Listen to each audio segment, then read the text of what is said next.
Generosity is thoughtful, amazing, humanizing, genius, dynamic. Welcome to the generosity habit. Generosity isn't passive. It's alive and dynamic, proactive, always looking for ways to express itself. When I ask people to tell me about the most generous person they know, this is the type of thing they say. She's always looking for opportunities to be generous.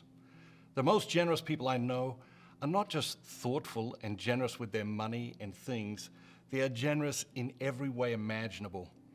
This all-round generosity makes them much loved by everyone who knows them and a beacon of God's love in their community. Their generosity is proactive. They don't wait to be asked. Here's an example of creative, proactive, life-changing generosity. Anastasia Petrov is a Russian immigrant and a nurse. "I love America," she says to me with her 62-year-old smile. A few years ago, one of the nurses she works with at the hospital got cancer and had to take some time off work. Anastasia didn't know her very well, but she knew that the other nurse had 3 kids and she needed the money and she had to work. And Anastasia knew this woman would be out of sick days very quickly. One day at lunch, Anastasia heard some of the other nurses talking about doing one of those online fundraising projects to help out. "We can do better than that," Anastasia said to her colleagues. They all turned and stared at her. You see, Anastasia was a quiet woman. She was a listener. Plenty of lunch breaks would pass without her saying a single word.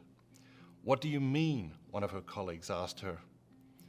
"Everyone loves Jane." That was the sick nurse. "She's always doing kind things for people. We all have 3 12-hour shifts a week. All we need to do is find 3 nurses to volunteer to do an extra shift each week, and Jane can keep getting paid until she is well enough to come back to work." The other nurses stared at her with astonishment and admiration. "I'll organize the schedule," Anastasia added. And so she did. Each week, while Jane was off work, Anastasia found 3 nurses to do an extra shift so that Jane could continue to be paid her full salary. I learned about this from Sophia, another nurse at the hospital. "How long was Jane off work?" I asked Sophia. 3 years, she replied, and continued, "Anastasia is amazing." This was life-changing generosity. It was creative and proactive. Now, here's today's generosity habit. Make someone's day. Go out of your way to do something to make someone's day today. You don't need me to tell you what to do. The creative genius of generosity is alive and well within you. Seek its counsel and follow the spirit of generosity where it leads you. It doesn't have to be something spectacular. Small and simple acts of generosity can make people's day. So make today an amazing day. And remember, don't just be yourself. Be your most generous self. Live a life of staggering generosity. Thanks for watching. See you next time. Bye. Have a great day.